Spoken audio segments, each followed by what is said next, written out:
அனைவருக்கும் வணக்கம். 10th new Tamil book இயல் 6 உரைநடை உலகம் நிகழ்கலை.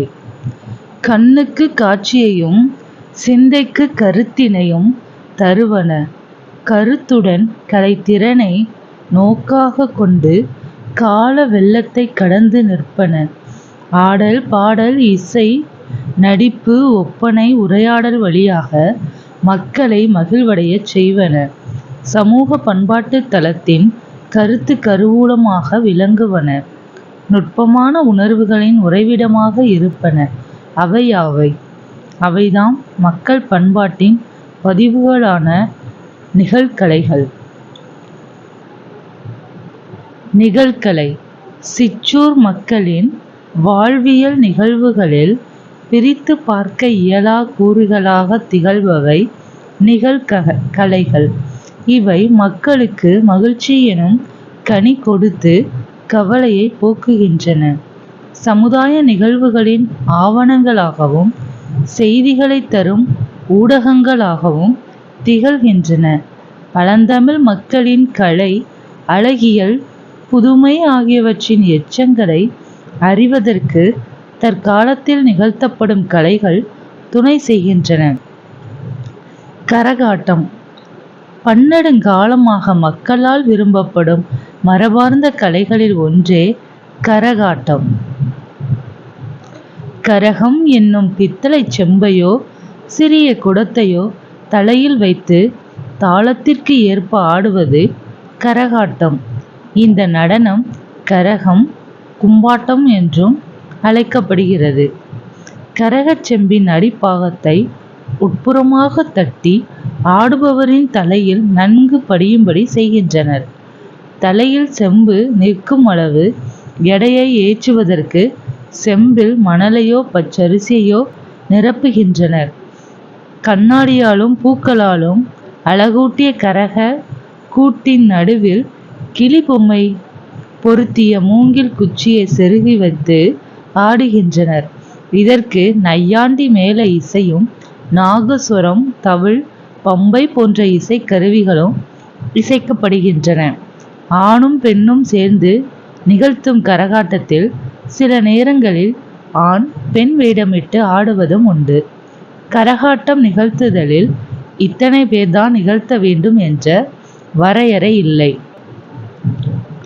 நீரற வரியா கரகத்து புறம் 1 என்ற புறநானூற்று பாடலில் கரகம் என்ற சொல் இடம்பெறுகிறது. சிலப்பதிகாரத்தில் மாதவி ஆடிய 11 வகை ஆடல்களில் குடக்கூத்து என்ற ஆடலும் குறிப்பிடப்படுகிறது. இதுவே கரகாட்டத்திற்கு அடிப்படை என்றும் கருதப்படுகிறது. இது தமிழகத்தில் மதுரை, திண்டுக்கல், திருச்சி, தஞ்சாவூர், கோயம்புத்தூர், திருநெல்வேலி முதலிய மாவட்டங்களில் நிகழ்த்தப்படுகிறது. மயிலாட்டம் மயில் வடிவுள்ள கூட்டுக்குள் ஒருவர் தன் உருவத்தை மறைத்து கொண்டு நையாண்டி மேளத்திற்கேற்ப ஆடும் ஆட்டமே மயிலாட்டம் ஆகும். நையாண்டி மேளம் இசைக்க, காலில் கட்டப்பட்டுள்ள சலங்கை ஒலிக்க, மயிலின் அசைவுகளை ஆடி காட்டுவர். கரகாட்டத்தின் துணையாட்டமாகவும் மயிலாட்டம் ஆடப்படுகிறது. ஊர்ந்து ஆடுதல், மிதந்து ஆடுதல், சுற்றி ஆடுதல், இறகை விரித்தாடுதல், தலையை சாய்த்து ஆடுதல், தாவி ஆடுதல், இருபுறமும் சுற்றி ஆடுதல், அகவுதல், தண்ணீர் குடித்து கொண்டே ஆடுதல் ஆகிய அடவுகளை கலைஞர்கள் இவ்வாட்டத்தில் ஆடி காட்டுவர். காவடி ஆட்டம் கா என்பதற்கு பாரந்தாங்கும் கோல் என்று பொருள். இரு முனைகளிலும் சம எடைகளை கட்டிய தண்டினை தோளில் சுமந்து ஆடுவது காவடி ஆட்டம். மரத்தண்டின் இரு முனைகளிலும் சிற்ப வேலைப்பாடுள்ள பலகையை பொருத்தி மூங்கில் குச்சிகளால் அரைவட்டமாக இணைக்கின்றனர். அந்த அரைவட்ட பகுதியை பட்டு துணியால் மூடி அழகுபடுத்துகின்றனர்.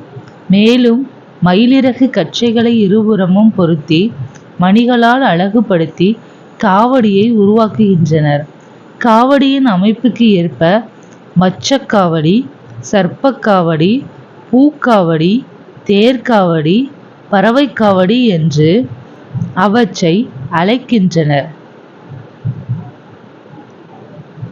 இலங்கை, மலேசியா உட்பட புலம்பெயர் தமிழர் வாழும் பிற நாடுகளிலும் காவடி ஆட்டம் ஆடப்படுகிறது. ஒயிலாட்டம் ஒரே நிற துணியை முண்டாசு போல கட்டியும் காலில் சலங்கை அணிந்தும் கையில் வைத்துள்ள சிறு துணியை இசைக்கு ஏற்ப வீசியும் ஒயிலாக ஆடும் குழு ஆட்டமே ஒயிலாட்டம். உணர்ச்சிக்கு ஏற்ப பாட்டின் சந்தமும் சந்தத்திற்கு ஏற்ப ஆட்டத்தின் இசையும் மாறி மாறி மனத்தை ஈர்க்கும். இதில் கம்பீரத்துடன் ஆடுதல் என்பது தனி சிறப்பானது. ஒயிலாட்டத்தை இரு வரிசையாக நின்றும் ஆடுகின்றனர். ஒருவருக்கொருவர் இடம் விட்டு விலகி நின்று ஆடும் இந்த ஒயிலாட்டத்தை பெரும்பாலும் ஆண்கள் ஆடுவதே வழக்கில் உள்ளது. ஒரே குழுவில் வயது முதிர்ந்தவர்களும் இளைஞர்களும் இணைந்து ஆடுவதும் உண்டு. இந்த ஆட்டத்தில் தோளால் கட்டப்பட்ட குடம், தவில், சிங்கி, டோலக், தப்பு போன்ற இசைக்கருவிகள் பயன்படுத்தப்படுகின்றன. தேவராட்டம், சேர்வையாட்டம். தேவராட்டம் வானத்து தேவர்கள் ஆடிய ஆட்டம் என பொருள் கொள்ளப்படுகிறது. இது ஆண்கள் மட்டுமே ஆடும் ஆட்டம். உருமி என பொதுவாக அழைக்கப்படும் தேவ துந்துபி தேவராட்டத்திற்குரிய இசைக்கருவி. இந்த கலை வேட்டி கட்டியும் தலையிலும் இடையிலும் சிறு துணியும் கட்டியும் கால்களில் சலங்கை அணிந்தும் எளிய ஒப்பனையுடன் நிகழ்த்தப்படுகிறது. இவ்வாட்டத்தில் பெரும்பான்மையாக 8 முதல் 13 கலைஞர்கள் கலந்து கொள்ள வேண்டும் என்பது பொது மரபாக உள்ளது. தேவராட்டம் குறிப்பாக சடங்கு சார்பாக ஆடப்படுகிறது.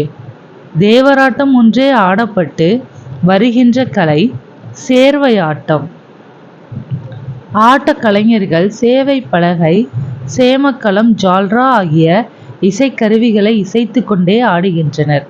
இதனை இசைச்சார்பு கலையாகவும் வழிபாட்டு கலையாகவும் நிகழ்த்துகின்றனர். பொய்க்கால் குதிரை ஆட்டம்.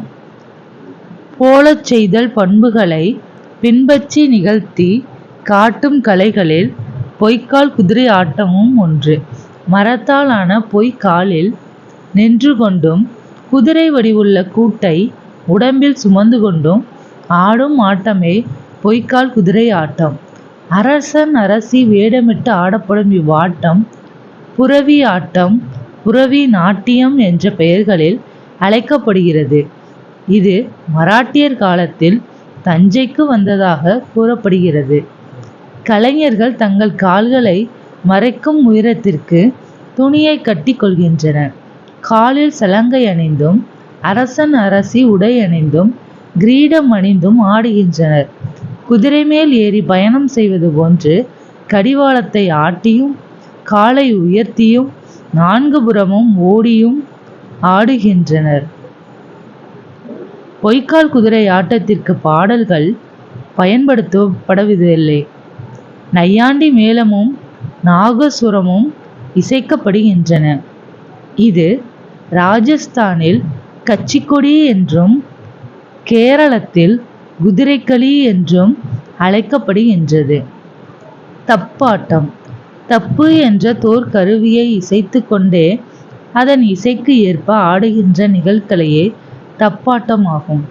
ஆண்கள் மட்டுமே ஆடி வந்த இந்த ஆட்டம் தற்போது பெண்களாலும் ஆடப்படுகின்றது. இவ்வாட்டம் தப்பாட்டம், தப்பட்டை, தப்பு என்றும் அழைக்கப்படுகின்றது. தப்பு என்பது வட்ட வடிவமாக அமைந்துள்ள அகன்ற தோற்கருவி. கோவில் திருவிழா, திருமணம், இறப்பு, விழிப்புணர்வு முகாம், விளம்பர நிகழ்ச்சி ஆகியவற்றில் தப்பாட்டம் ஆடப்படுகின்றது. தப் தப் என்று ஒலிப்பதால் அந்த ஒலியின் அடியாக தப்பு என பெயர் பெற்றதென கூறப்படுகிறது.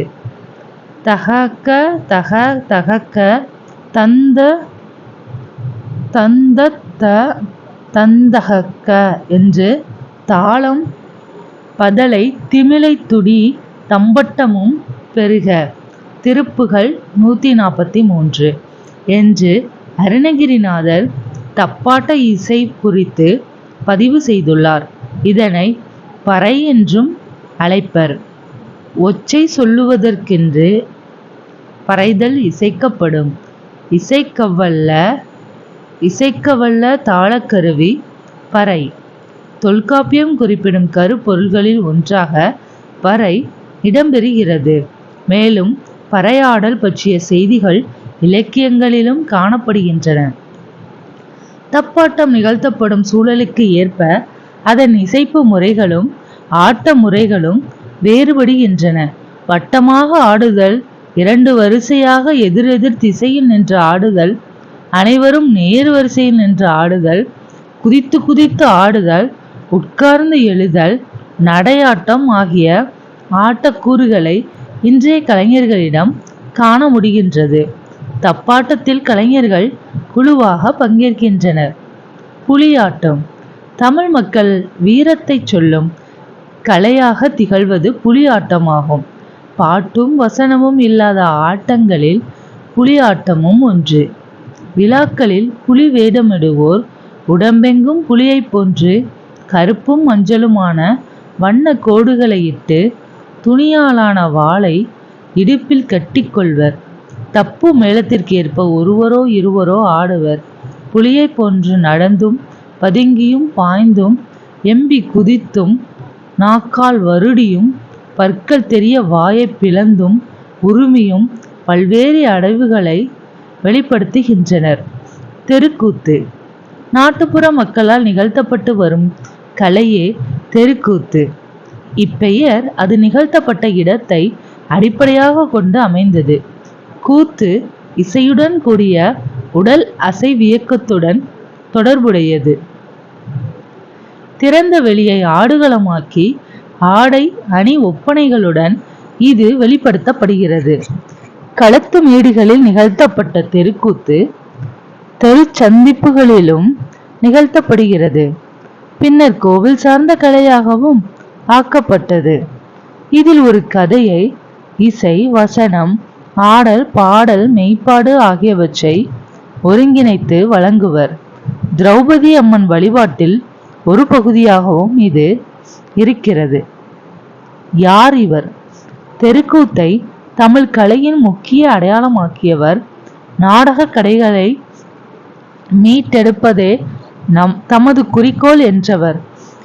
இவர் தமிழ்நாட்டின் வழி நாடக முறையான கூத்துக்கலையின் ஒப்பனை முறை, கதை சொல்லும் முறைகளையும் எடுத்துக்கொண்டு புதுவிதமான நாடகங்களை உருவாக்கியவர்.